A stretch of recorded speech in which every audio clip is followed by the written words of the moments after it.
салом тамошобинони азиз, мо имрӯз қарор дорем дар шаҳри Панҷакент. Як далел кофӣ аст ки мо ба ин мардум арҷгузорӣ кунем. Ин ҳам исми шоири бузургвори тоҷик Лоиқ Шералӣ. Лоиқ Шералӣ ба васфу таслифи зиёд эҳтиёҷ надорад. дӯстони азиз, ман фикр мекунам ки имрӯза нашри барномаи мо воқеан ҳам хотирмон мешавад. мувофиқи дархости сершумори тамошобинони вилояти Суғд, аъзоёни ин лоиҳа зебосанам 2019 моён тасмим гирифтем ки нашри махсусро бо иштироки гулдухтарони зебои шаҳри Панҷакент аз ин шаҳри бостонӣ баргузор намоем. давраи интихобӣ вилояти Суғд, шаҳри Панҷакент, зебосанам 2019 оғоз мекунем. либос зебо, чашмон зебо, абрувон зебо, зульфон зебо, хулас ҳама зебо. ман дар ҳайратам. духтарони зебои шаҳри бостонии Панҷакент. духтарони Панҷакенти бостон, тоза гулҳои баҳори бӯстон.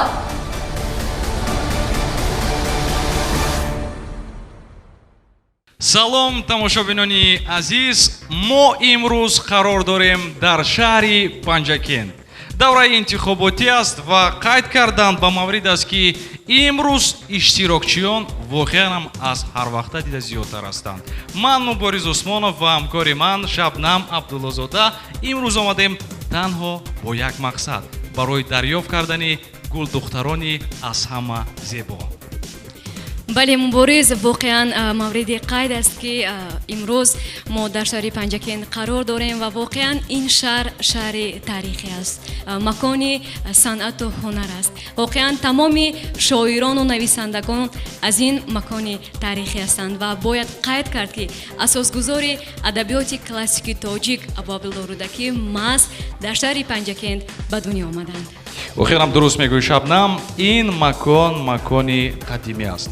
дарёи Зарафшон, сарразми қадима. як далели дигарро ҳатман гуфтан лозим аст, зеро ки дар соли 2020 ҳукумати ҷумҳурии Тоҷикистон тасмим гирифтанд ки 5500 солагии сарразми қадимаро ҷашн гиранд.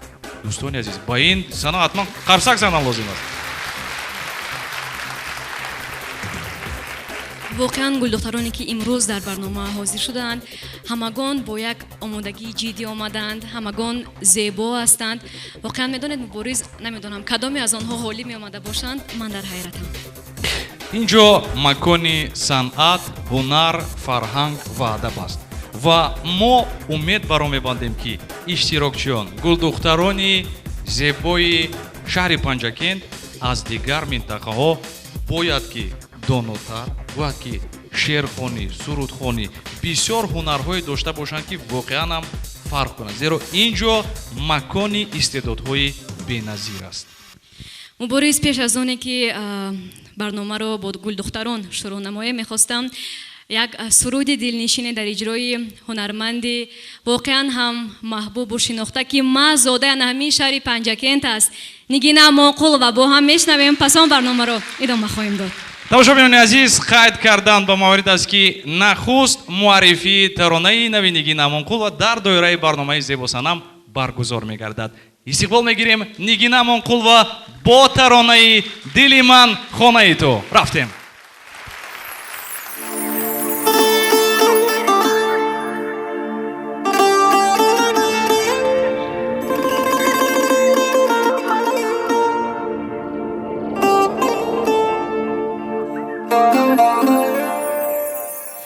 شعله‌ای روشنی آتش کده‌ای به سر و پای من آتش زده‌ای تو به این تاب و تب و شور و شرر زی سما تا به زمین آمده‌ای تو به این تاب و تب و شور و شرر زی سما تا به زمین آمده‌ای دل من خانه تو دیده کاشانه تو تو به این خانه چی خوش آمده ای آمده ای دل من با دل تو دل من منزل تو بلب افسانه چی خوش آمده ای آمده ای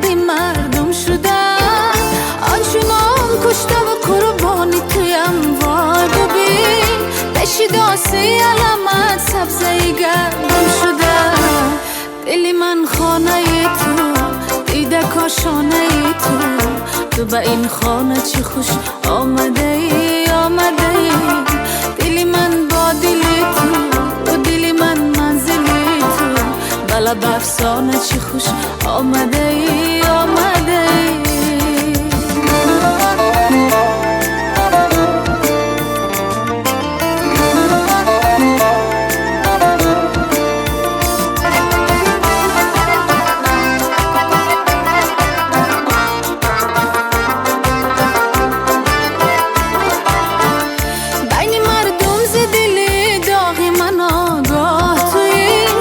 کتابی دلی عاشق غزلی ماه توی شغل تو شعر تو آغاز تو انجام توی هر کجا که بروم آخری آن راه توی دلی من خانه تو دیده کاشانه تو به این خانه چه خوش آمده ای آمده ای دلی من با دلی تو دلی من منزلی تو بلا به افسانه چی خوش آمده ای آمده ای بلا به افسانه چی خوش آمده ای آمده ای تو به این خانه چی خوش آمده ای آمده ای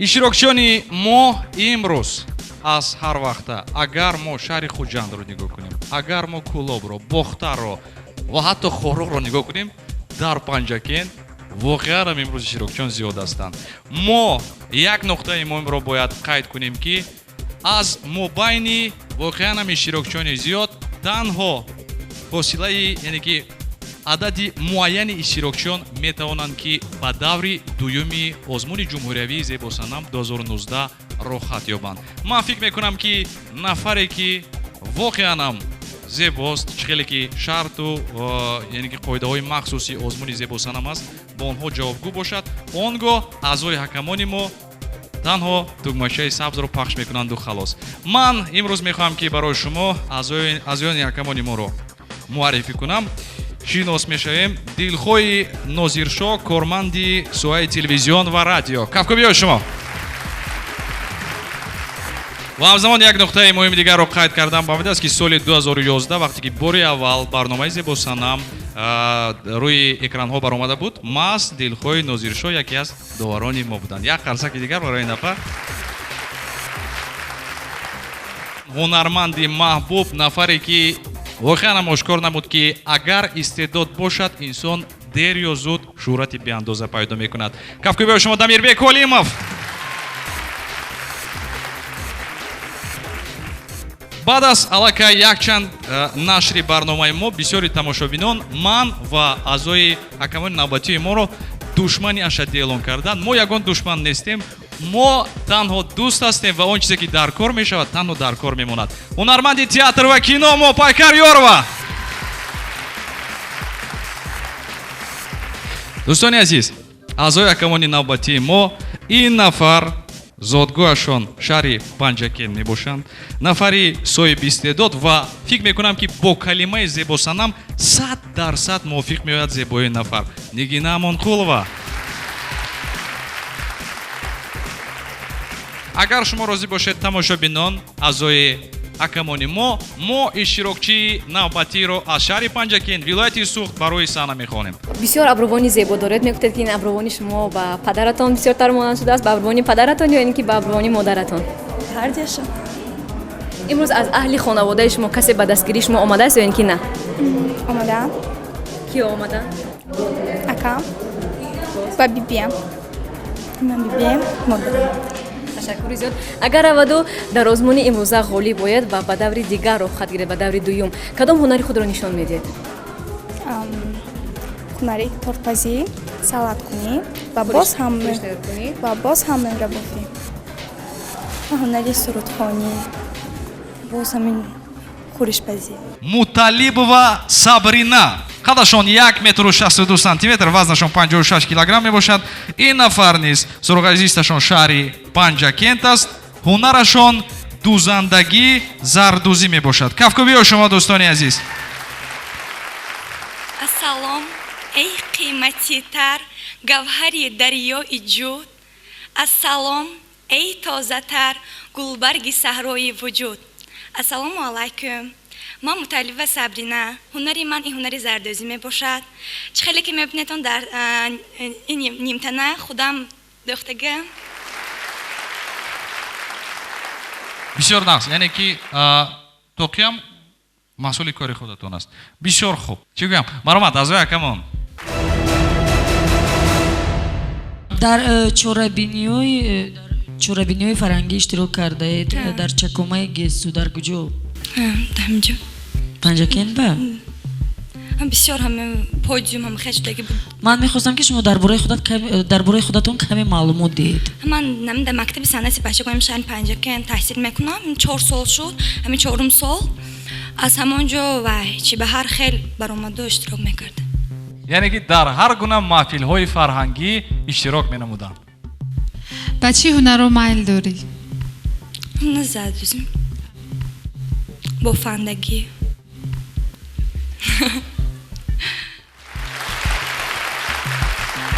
بسیار ناز. رنگی سبز از زمیر بکولیم فاست. بسیار خوب.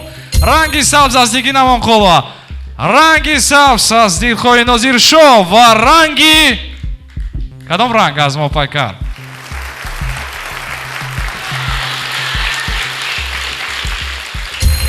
چهار تا رنگی سبز.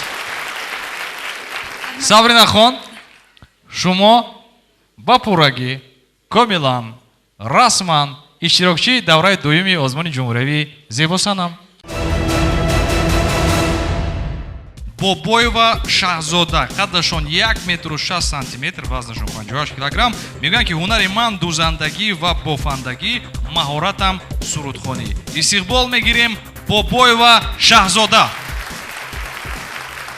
ассалом, ман бобоева шаҳзода донишҷӯи курси яки донишкадаи омезгории тоҷикистон дар шаҳри панҷакейн факултети табиатшиносӣ ва тарбияи ҷисмонӣ таҳсил карда истодаам. ҳунари ман дӯзандагӣ ва бофандагӣ мебошад. маҳоратам сурудхонӣ.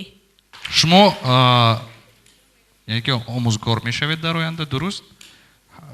ягон фани муайянро интихоб кардаед ё ин ки омӯзгори синфҳои ибтидоӣ? биология химия. биология химия. беҳтарин, беҳтарин. марҳамат метавонед ки ҳунари сурудхонии худро нишон диҳед.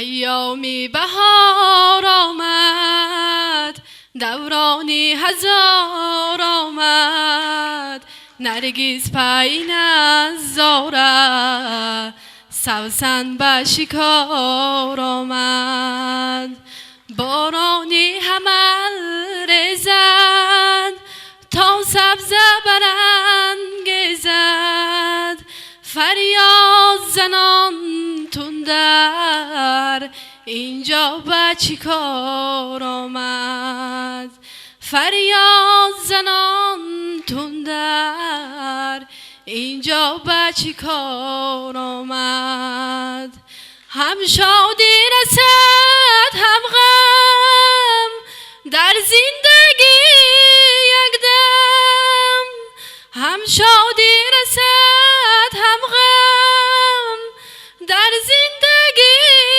یک دم کز روزی نخست آدم. تشکر زیاد. مرحمت از یکمون بگذار اول بهادی از طرف این دو شخصی برجسته شود. بسیار سرودی خوب انتخاب کردید و اجرایم خوب بود، لیکن البته برای سرود خواندن البته از اگان استادم کمترک درس گرفتن نکرد. بد نبود لیکن ترس بود یا چی بود من نمیدونم.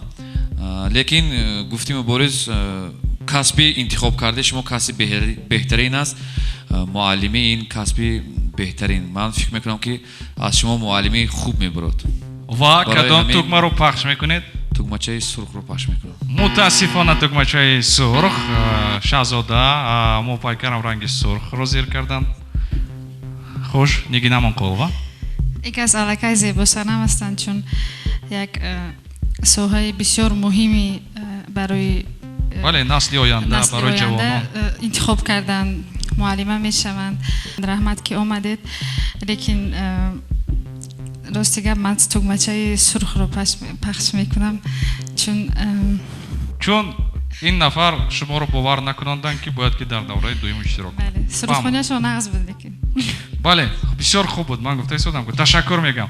و آن کسبی که انتخاب کردن واقعا همین کسبی است که مسئولیت زیاد رو طلب میکند. آموزگاری مرحمت دلخواه نظیرشاه سرخ. متاسفانه شاهزاده ما با شما خیر و خوش میکنیم. شما نتوانستید که به دور دوم گذارید. آمادگی خوب بینید. سال آینده میتونید که اشتراک کنید.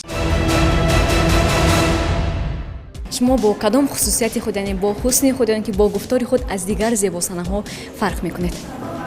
من با حسنم و با هنرم فرق میکنم. همین به شما کی مسئولیت داد که امروز با همین لباس ملی رو انتخاب نموده به برنامه حاضر شوید؟ من با فکر خودم این لباس رو پوشیده به این برنامه آمدم. برای چی؟ برای آنکه این لباس ملی می باشد و خیلی زیبا می باشد. و خود باوری دارید که در آزمون امروزه غالبیت را به دست میارید؟ بله. خود برای شما موفقیت میخواهیم. امیدواریم که در آزمون امروزه و دور دیگر رو خط میگیرید. مرحمت. اشتراکچی ما تحت رقم 4 کومیلова شاهزاده می باشند و قید کرده معمول است که قدشان 1 متر و 68 سانتی متر، وزنشان 54 کیلوگرم می باشد. این نفر هنرهای زیاد دارند: رسامی، پخت و پز، زردوزی و مهارت سرود خواندن. قرصک‌های شما استقبال میگیریم. سلام علیکم. من سلامی خود را به شما و داوران عزیز میرسانم. من خیلی خوشحال هستم که در این آزمون اشتراک نموده و هنرهای خود را نشان میدم. در اینجا بسیار هنرهای شما خود را قید کردید. رسامی گفتید. هست امروز یگان رسمی که شما آوردید تا اینکه اعضای کمانی ما ببینند که چگونه استعداد رسامی دارید؟ حاضر نیست. بله. بسیار نیست. پخت و پز گفتید یگان چیز آوردید که ما بیچشیم؟ نیست. در خانه بهترین. زردوزی گفتید هست زردوزی؟ همین چیزی که هست این محصول کاری خودتون است. احسن. بهترین. باز مهارت سرودخوانی دارن. اگر خواهید از یکمان گوش میکنیم و بعدا میتونید که باگذاری کنید. مرحمت. سرودخوانی هم نوشتند ولی اینم در خانه ماندن. متاسفانه میگن که من امروز نمیتونم که سرودم خونم. درست؟ فهمو. میتونید که توگمه رو پخش کنید یا اینکه شما هم گوید که توگمه در خانه ماند.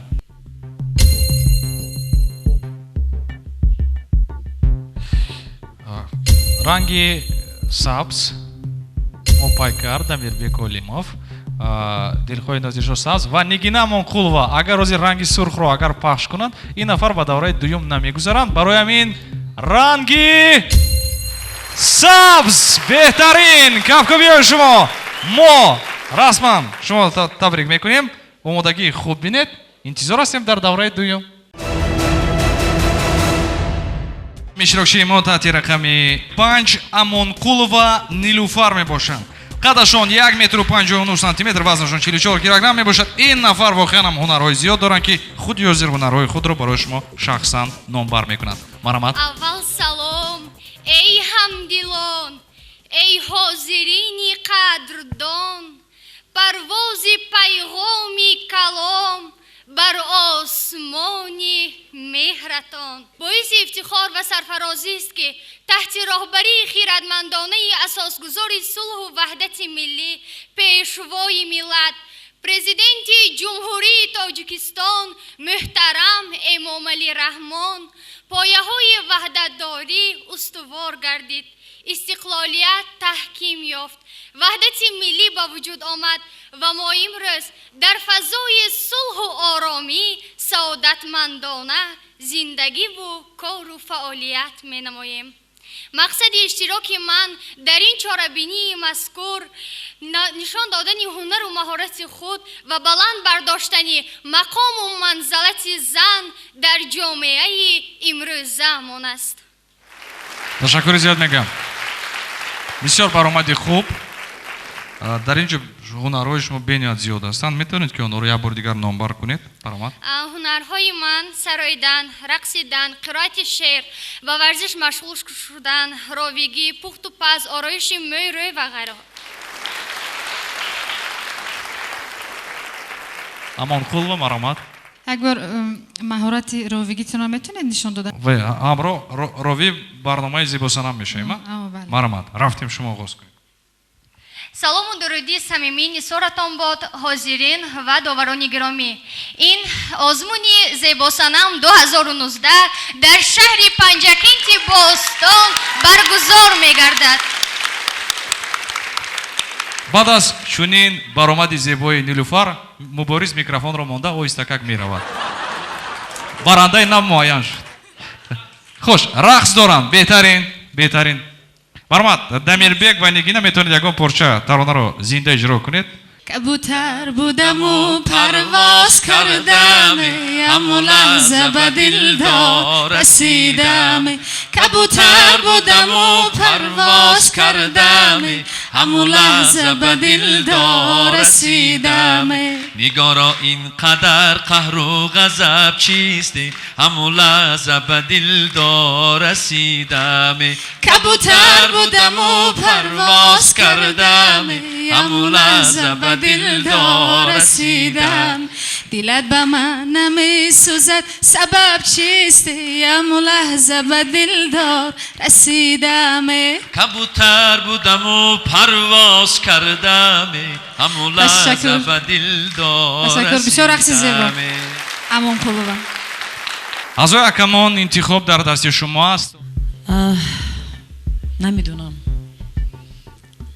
як дила мегӯяд сабз, як дила мегӯяд сурх. хай бошад сабз.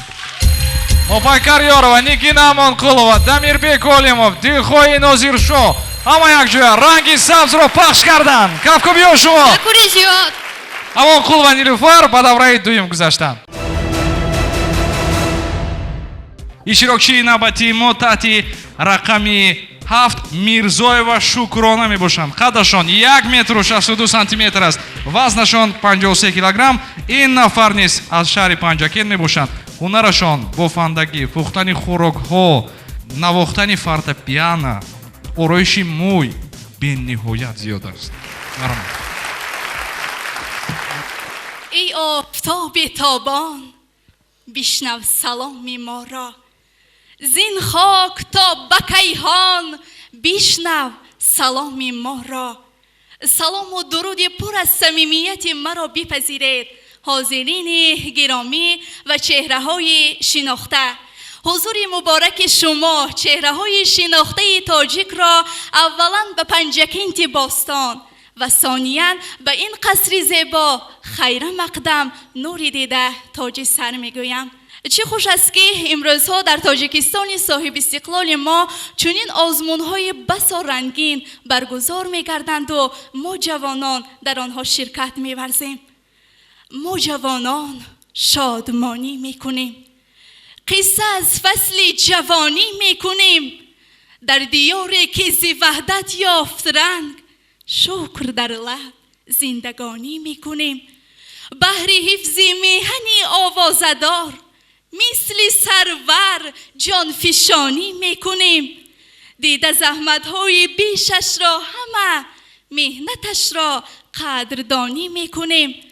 دست داده ما به دستی پیشوا عهد با او جاویدانی میکنیم. احسن. بهترین برآمد боз дар ин ҷо нависед ки бофандагӣ, пухтани хӯрокҳо, навохтани фортепиано, ороиши мӯй, шеърхонияшонро дидем, бисёр хуб буд, барои мо писанд омад. бофандагӣ шояд ягон масъули кори худро овардед то ин ки ба аъзои акамон нишон диҳед? نه متاسفانه بافندگی محصول کاری خود را نآوردم ولی همین لباسایی که میبینید عمم دوختگی و من آن را نیرکایش را چسباندم. марҳамат аъзои акамон, мехоҳем ки фикри шуморо фаҳмем.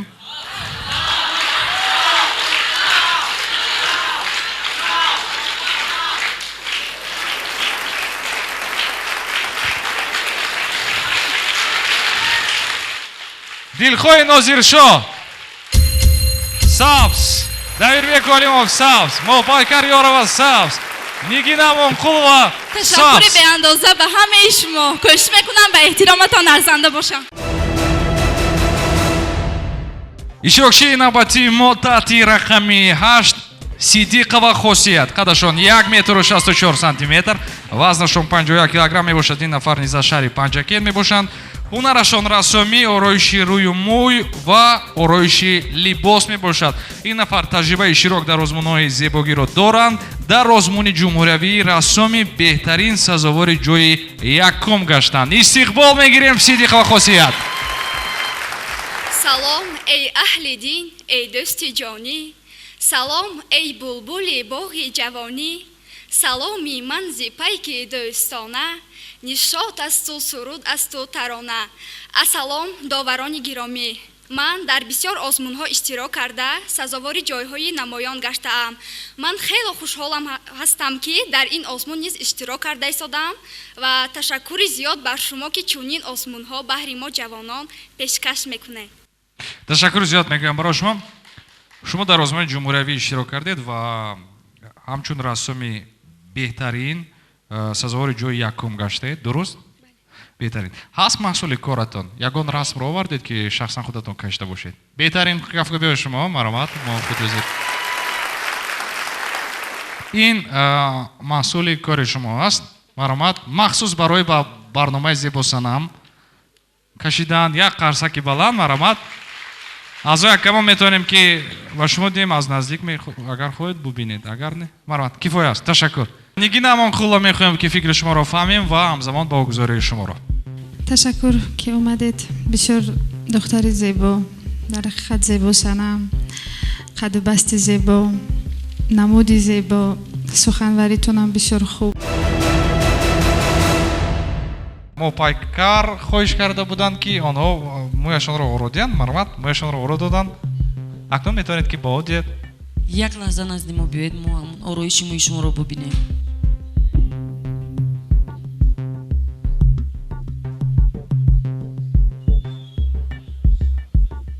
бисёр нағз ба фикрама. ранги сабз бисёр хуб. ранги сабз дуто шуд. Дамирбек, Дилхои Нозиршо бисёр хуб. Дамирбек, агар вақт пайдо кардед, тугмачаро пахш кунед. ранги сабз беҳтарин. 4 то ранги сабз, мо шуморо табрик мекунем. муваффақият. ишрокчии мо таҳти рақами 9 Иброҳимова Ёсуман, қадашон 1 метр 6 сантиметр мебошад, вазнашон 48 килограмм. ин нафар низ истиқоматкунандаи шаҳри Панҷакен мебошанд. ҳунарашон бофандагӣ, маҳораташон ровигӣ. истиқбол мегирем Иброҳимова Ёсуман. Ассалом эй миллати ҳимматбаланд, ассалом эй дӯстони арҷуманд, бо нидои рӯдаки имрӯз шумо бар диёри ин замини сарсухан.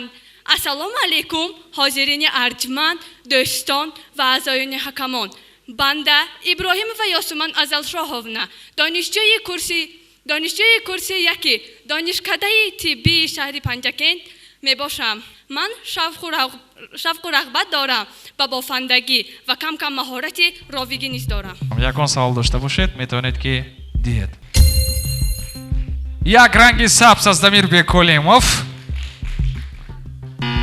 як ранги сурх аз Мопайкар Ёрова, 2 ранги сурх шуд Дилхои Нозиршо ҳам. нигина Монқулова ранги сабзро пахш карданд, вале мутаассифона ин аз он шаҳодат медиҳад ки шумо мутаассифона ба даври дуюм нагузаштед. ман рӯҳафтода намешавам ки дар даври дуюм нагузаштам. ин худ иштирок дар озмун як қаҳрамонист. ман кӯшиш мекунам ки дар соли оянда боз бо тайёрии ҷиддӣ оям. ташаккур мегӯем барои Иброҳимова Ёсуман. иштирокчии навбатии мо Нозирова Наврӯза мебошанд. қадашон 1 метр 67 сантиметр, вазнашон 55 килограмм аст. истиқбол мегирем, маҳорати суханварӣ ва сурудхонӣ доранд. аз диёре ки баҳораш бехазон, ишқ мерӯяд зи хоки поки он, осумонаш чун дили мо беғубор, бар шумо бодо салом эй дӯстон. Ассалому алайкум аъзои ҳакамон. Ассалому алайкум ҳозирини дар толор буда. Нозирова Наврӯза ҳастам. донишгоҳи омӯзгории шаҳри Панҷакент таҳсил карда истодам. мақсад аз иштирок кардан дар ин озмун мехоҳам каме ам бошад сатҳи ҷавонбинии худро васеътар гардонам. бисёр хуб, бисёр нағз. марҳамат, аъзои ҳакамон метавонед саволҳои худро пешниҳод кунед. вақте ки шумо ба озмун омадед, наврӯза, нахуст ман мехоҳам шуморо табрик гӯям. муборак бошад ки дар ин саҳна ҳастед. воқеан ҳам то ба ин озмун омадану расидану уман омодагӣ гирифтан ин кори ҳар кас нест, кори осон нест. мехоҳам аз шумо бипурсам ки шумо дар ниҳоди худ кадом сифатҳои зебосанамро дидеду ҷуръат кардед ки ба анҳамин майдон бароед? рости вақте ки дар телевизори шаҳнавоз ман барномаи зебосанамро тамошо кардам, пеш аз ҳама хостам ки дар ин барнома иштирок кунам, барои он ки бисёртар духтаро буданд ки симои тоҷикӣ доштанд ва ман гумон мекунам каме ҳам бошад ба тоҷик духтар монандам, барои он мехоҳам ки иштирок кунам. бисёр ҷавоби хуб. марҳамат, Дамирбек. сабз. ранги сабз, беҳтарин. Дамирбек Олимов ранги сабзро пахш карданд. Нигина, марҳамат. дар ҳақиқат симои тоҷикона, симои зебо, суханваришонам бисёр хуб. ман ба шумо бурдбориҳо таманно дорам. тугмачаи сабзро пахш мекунам. аҳсан, бисёр хуб. мупайкар Ёрова. хуб, ман бо аъзои ҳакамон мувофиқам ва ба Наврӯзаҷон роҳхат ба даври дуюм иҷоза медиҳам. беҳтарин. се ранги сабз, Дилхоҳи Нозиршоҳ, 4 ранги сабз. ин аз он шаҳодат медиҳад ки Нозирова Наврӯза расман ба даври дуюми озмуни ҷумҳуриявии зебосанам роҳхат ёфтанд. табрик мекунем шуморо. иштирокчии навбатии мо таҳти рақами 11 Юнусова Сабрина мебошанд. ин нафар қадашон 1 метру 59 сантиметр аст, вазнашон 51 килограмм. ҳунари дузандагӣ доранд ва ҳамзамон зардӯзӣ. кафкубиё шумо истиқбол мегирем. салому дуруди самимии худро ба ҳозирини гиромӣ ва доварони олиқадр мерасонам. ман донишҷӯи донишкадаи омӯзгории шаҳри Панҷакент Юнусова Сабрина соли 7 мебошам. ман хеле хурсанд аз он ҳастам ки дар чунин чорабинии зебо иштирок мекунам. мақсади асосии ман ҳунари худро сайқал додан аст. чӣ ҳунар доред шумо? попур мезанам ва ороиш карданро дӯст медорам. саёҳатро ҳам дӯст медоред? дар кадом минтақаҳо бисёртар саёҳат кардед ва метавонед ки барои мо якчанд маконҳои таърихии Тоҷикистонро номбар кунед? ҳафткӯл, Саразм, Искандаркӯл, Артуч, Санги Шикоф ва ғайраҳо. ҳозир шумо дар куҷо таҳсил мекунед? дар донишгоҳи омӯзгории шаҳри Панҷакент дар курси якум. омӯзгори кадом фан мешавед дар оянда? омӯзгор забони хитоӣ. забони хитоӣ хондаистед? курси якум, бахши якум. бисёр хуб. марҳамат, аъзои ҳакамон, шумо метавонед ки богузорӣ кунед ё ин ки ягон фикру ақида дошта бошед метавонед баён намоед. барои Сабрина ҳаминро гуфтанӣ ҳастам ки вақте ки вориди саҳна шудам, аз чӣ ки бисёр хеле хастаю ғамгин шумо намудор шудед дар назари мо, сабабашро албатта намедонам, вале ки шумо ба ин қадами ҷиддӣ ниҳодед ки дар ин озмун ширкат кунед, бояд ки болидарӯҳ бошед назди анаймин ҳамаи бинандаҳо, ҳамшаҳриҳои худ, назди мо. ва муҳимтар аз ҳама ман дар шумо чиро дидам, Сабрина, яъне ки инсон агар то орзу накунад мақсад намегузорад. шумо орзуҳои нек доред, мақсад мегузоред, дар асоси анамун орзуҳое доред, иншоалло ки ба мақсади худ мерасед ва муҳимтар аз ҳама оянда бисёр омӯзиш кардан мехоҳанд. инсоне ки омӯзиш кардан мехоҳад ба қуллаҳои мақсуд ҳатман ки мерасад. дуруст қайд кардед. ва ранге ки шумо пахш мекунед кадом тугмача аст? марҳамат. тугмачаи сабз. бисёр хуб. қарсакӯ шумо як тугмаи сабз ҳаст. ин бисёр оғози хуб. Дамирбек, марҳамат. ташаккури зиёд Сабрина. ягон шеър قرائت میکنید اگر یکم شعری مرحبا از استاد لایق از تمام این آن گم کردگان زیشت رویتر نیست در روی جهان از آن که گم کرده زبانی مادری حرف گوید با تو با چندین زبان. ранги сабз Дамирбек Колимов бисёр хуб. ин аз он шаҳодат медиҳад ки аллакай ду аъзои ҳакамони мо зид нестанд ки шумо ба давраи дуюм гузаред, аммо ду нафари дигар чӣ гуна бовгузорӣ мекунанд? марҳамат мопайкар ёрова. сабрина 18 сола, яъне орзуи саёҳат кардан, бале саёҳат карданро дорӣ, омӯхтани забони хитоӣ, ҳамаш хуб. ҳамин гуна ман ҳозир ҳоли туро мебинам ва як нобоварӣ аз ана ҳамон рафторат, аз тарзи суханроният ва ман тугмачаи сурхро пахш мекунам. мутаассифона нигина амонқулова. چخیلی که اپی محبایکر گفتن شما باید یک چهره کشود که از همون پشت صحنه می آمدید. این آزمانی زیبا سنم نام دارد، زیباگی باطینن، زیباگی صورتن است و من متاسفانه توگمچه سرخ رو پخش میکنم. متاسفانه یوسفова Сабрина, شما با دور دویمی آزمانی زیبا سنم نمیگذارید. ما بسیار غمگین هستم مثل شما، بسیار میخواستیم گذارید، اما اعضای حکمان این انتخابی آنهاست. اشتراکچی نوبتی ما تحت رقم 13 Баротова Магина, қадашон 1 метр و 60 сантиметр, вазнашон 50 килограмм мебошанд. ин нафар ҳунари баррандагӣ пухту пас, алахсус пухтани хӯрокҳои миллиро доранд, қироати шеър ва чӣ хеле ки қайд кардем баррандагӣ. қарсакҳои шумо истиқбол мегирем.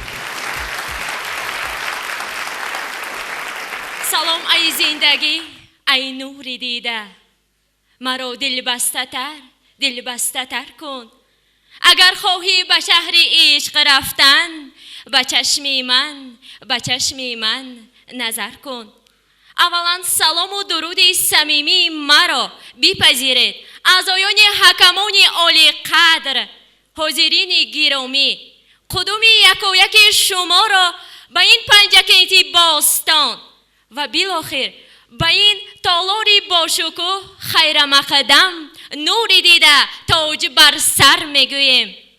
بنده خدمتکارده دانشگاه دولتی آموزگاری تاجیکستان به نام صدرالدین عینی می باشم. حالا باشد همچون آموزگاری فن فیزیکا در مؤسسه تحصیلات میانه عمومی رقم 71 به نسل نورس درس می آموزم. مقصد اشتراک من در این آزمون در آن است که می خواهم دانش و مهارت خویش را در اینجا نشان داده بهر حفظ وطن، بهر حمایت وطن و بهر پیشبرد هنرهای مردمی، هنرهای ملی سهمگذار باشم. ما جوانان زاده استقلال شکرگزار از آن هستیم که در زیر آسمان صاف و بی‌غبار کار و فعالیت کرده ایستاده ایم. تشکر زیاد میگم برای شما. یک قرصکی بلند دوستان عزیز. معلمای گرامی قدر، اگر شما اجازه دید اعضای حکمان فکر خود را بیان کنند. ماهینه شما گفتید آموزگاری فیزیک، بله؟ در فن فیزیک.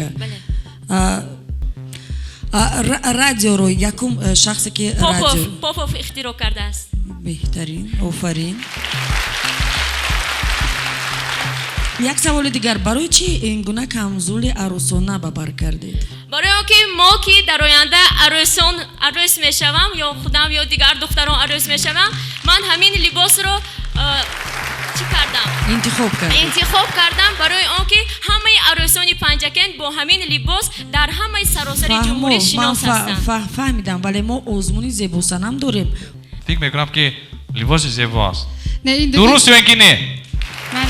این درست است، لیکن ما چخیلی که اپی مفکر گفتن این آزمون زیبا سنم است. اینجا هم امروز اهمیت دادم همین لباسی عروسی به بر کرده است. بسیار خوب میشد اگر همین خیلی مستون آرایش میدادید، عادی آرایش میدادید، یک کرته اطلس میپوشیدید، یک توقی به بر میکردید یا که بی توقی. یعنی که این لباسی که امروز به بر نمودید این لباس خاص است با توی مبارز. من فکر میکنم که نه اونقدر صعب است. برای چی؟ برای اون که مثلا 3 سالی بعدی که سالهای هنرهای مردمی و سیاحی اعلان شدن، مثلا در کلوب ما حتما که گلدوزی رو دیدیم.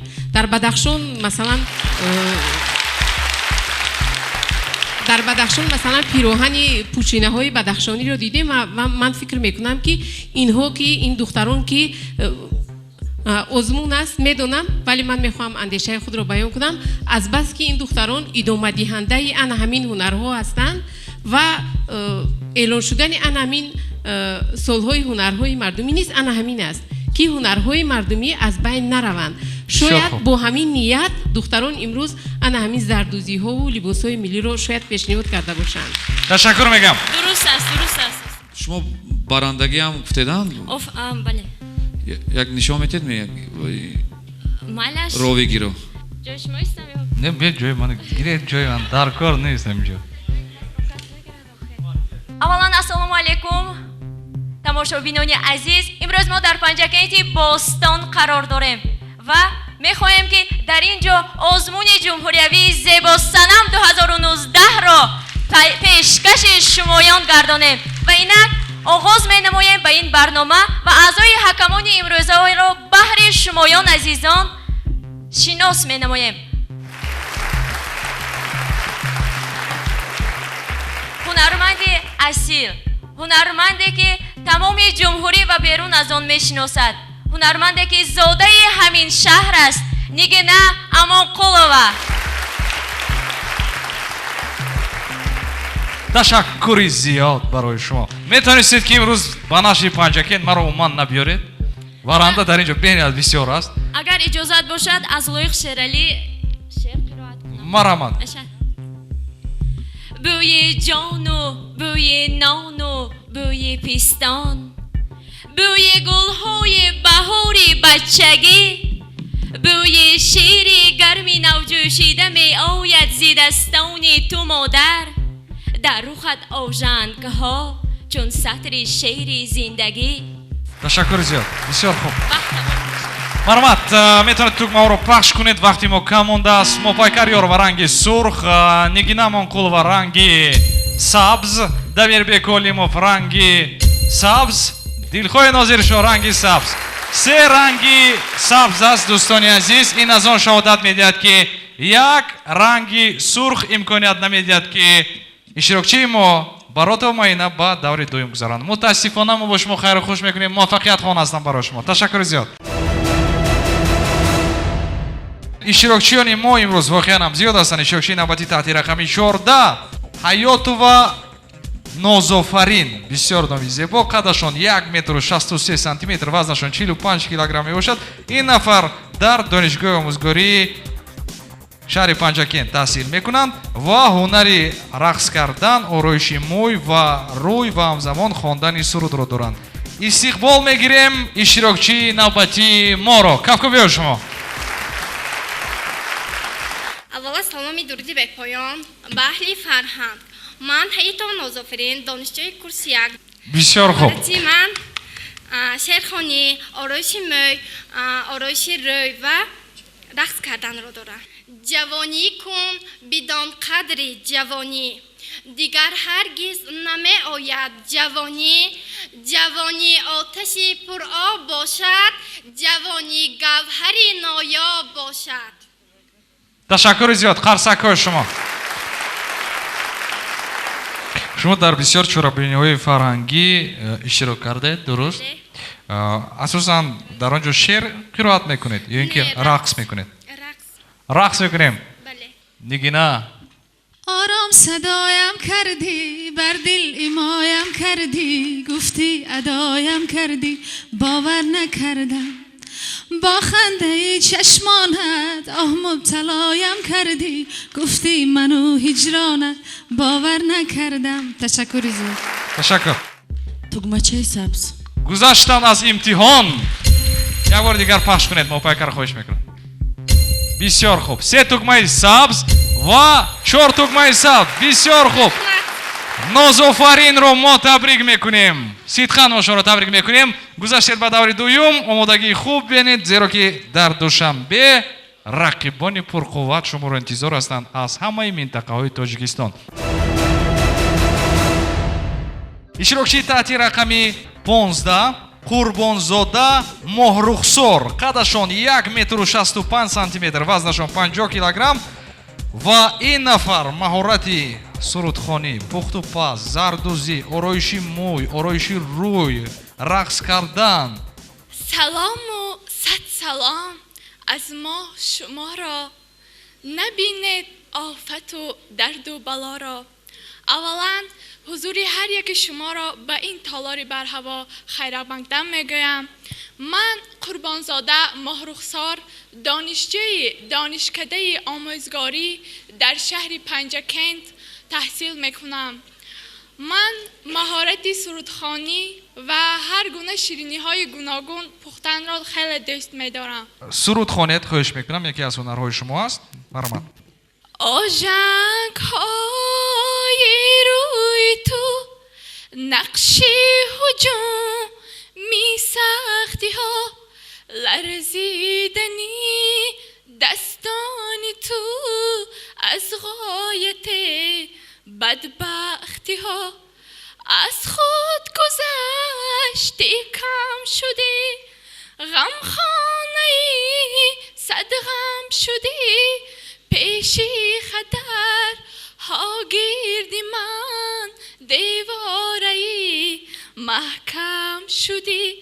دامانی پاک جای نماز، دستانی تو خورشیدی است، چشمانی تو ای مادرم نوری الهی میدهد. پیشی تو مادر بیشمار، من قرض دارم قرض دار. پیشی تو مادر بیشمار، من قرض دارم قرض دار. تشکر زیاد. حالا دازویا کمان میتونید تکمه رو پخش کنید یا اینکه یگان گفتنی داشت. رنگی سرخ موپایکار یاروا، رنگی سرخ نگینا منقولова، رنگی سرخ Дамирбек Валимов، رنگی سرخ دلخواه نازیرشاه. متاسفانه. تشکر برای شما. موفقیت. اشتراکچی نوبتی ما تحت رقمی 16 قطیر و مهرانگیز. قدشان 1 متر و 60 سانتیمتر، وزنشان 54 کیلوگرم می باشد. این نفر پخت و پز، دوزندگی، آرایشی موی، بسیار هنرها دارند. از ملت و از زبان خود یاد کنید، ارواح گذشتگان خود شاد کنید.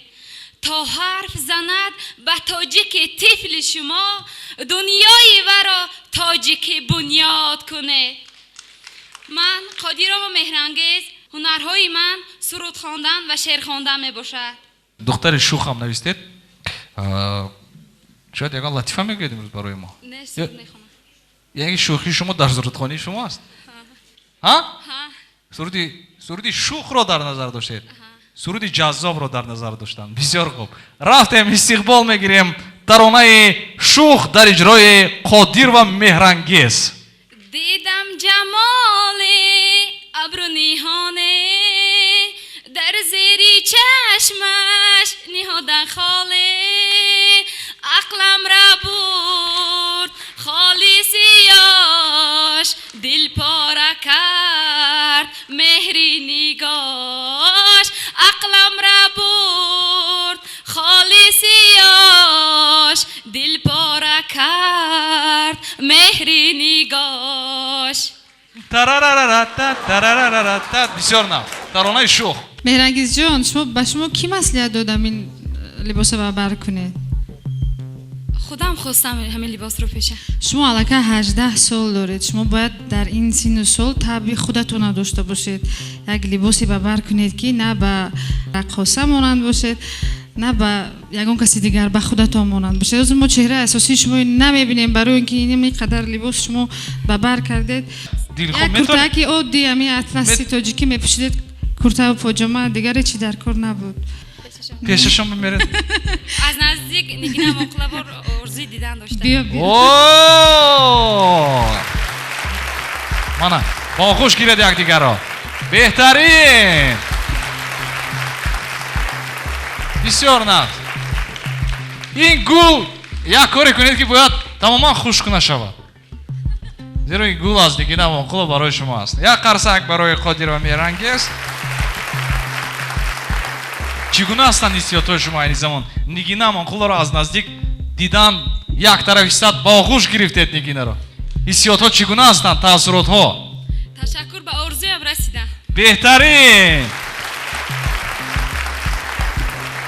مرامت اکنون ارزویش رو برباد ندید و بداره دویم گذارونه لازم است واقعا طوری که نگینه بون اینجا قید کردن لباسی که مهرنگیز ببر کردن تمامی موی سرشون چهرهشون یعنی که گم شدن در همین لباس ولی باید یک چیز رو قید کنم که انا همین آزمونی زیباسنمی که میگذارد ویژگیش از دیگر آزمون هایی که امروز در جمهوری های همسایه در جهان میگذارد فرقیتش در اون است که لباس ها رو خودی دختران انتخاب میکنن نه متخصصان برای همین برای نفرانی که من بعد در همین آزمون شرکت کردنی هستند خواهش می شود که بسیار نازک بینانه لباس رو وابسته به قد و روی و موی خود انتخاب کنند که این خیلی مهم است. این لباس مراد موفقر یاروا یگان چیز نگفتند و رنگ سرخ رو پخش کردند متاسفانه مراد دلخو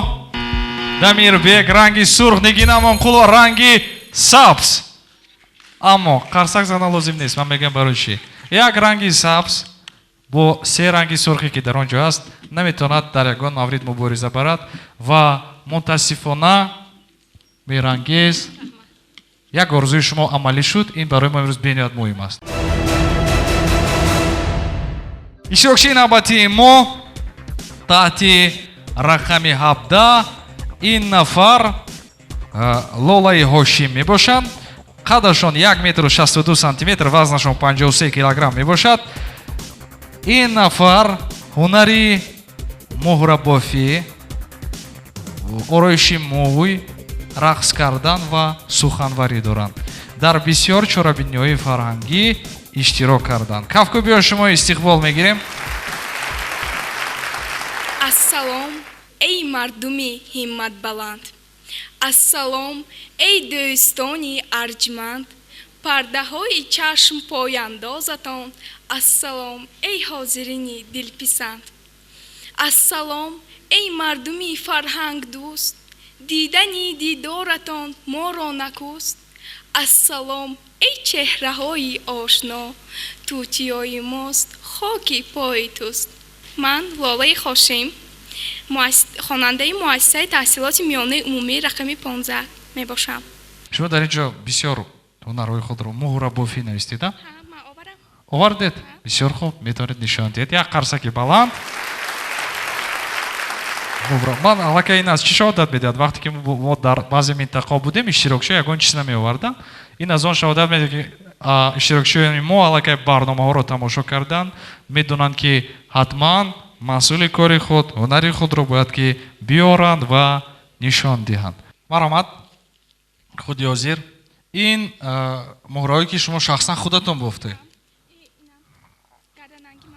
بسیار زیبا یک قرصکی بلند بسیار زیبا این اینا در داخل بسته ها هستند میفروشید در یگانجا با کی میفروشید یگان بسیار فرمایش میدین بسیار خوب بسیار خوب مرحمت ما میدونید حتما بردن نشون دید قرصک های شما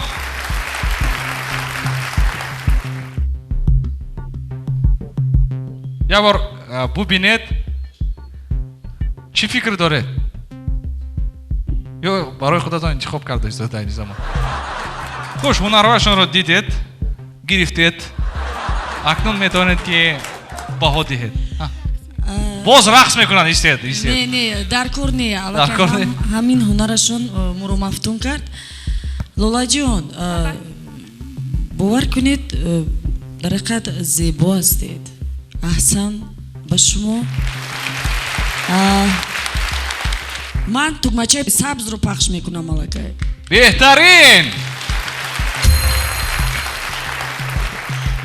آفرین به شما لولا جان. با زمی همه هنرهایی که شما دارید بسیار به من خوش آمد که شما در این سن سال الکی خودتون میتونید با واسطه هنرتون مستقل باشید. آفرین به شما. اینو هر کس نمیتوند. از همین معلوم که شما در حقیقت زن تاجیک، دختر تاجیکی به هنر هستید. تشکر. منم تخمچه سبز رو پخش میکنم. بسیار خوب. دو تخمه سبز. Дамирбек. من بسیار احترام میکنم وقتی که انسان خودش یک چیز را میآفرد، هنرمند است، ایجادکار است. معلوم بود که چهره شما یک شرمیت زنانه تاجیکانه دارد، برای همین تخمچه سبز. احسن. حرمت.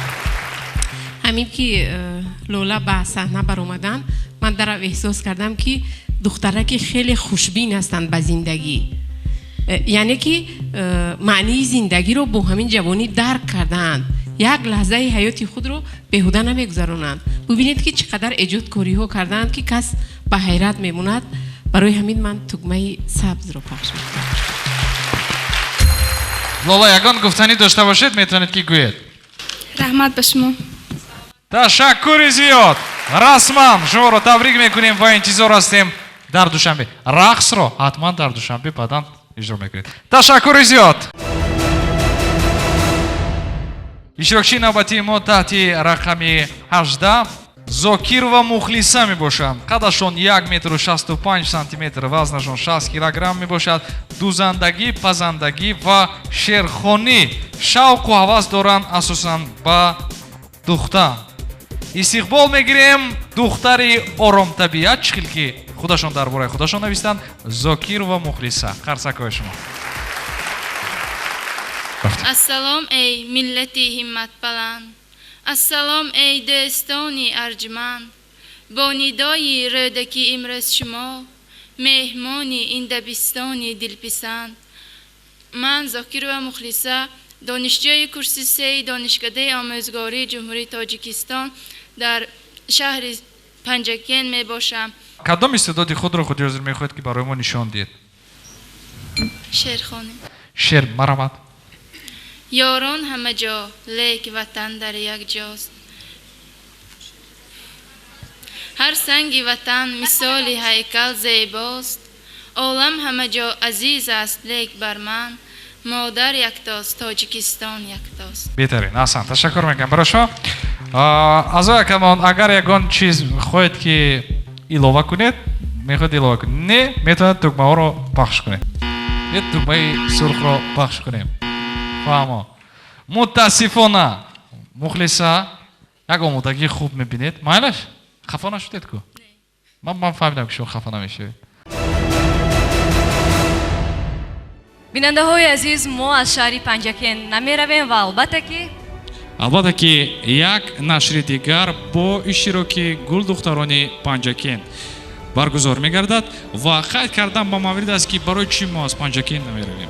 برای اینکه ما حالا فرصت پیدا نکردیم شخصا خودمون که سیر و گشت کنیم، جاهای تاریخی رو ببینیم و همزمان از لحاظ آنی که اشتراکشون واقعا هم زیاد بودند ما یک نشر دیگر آماده میکنیم و روزهای نزدیک شما میتوانید نشر مخصوص رو از شهر پنجکین ولایت سوخت تماشا کنید که آن گاه باز اشتراکشون نو و پیش از همه اشتراکشونی که واقعا هم هنر و استعدادی حقیقی دارند میتوانند که به دور دوم آزمون جمهوری زیبا صنم 2019 گذارند. ما رو ترک نسازید و تا برنامه های بعدی خیر.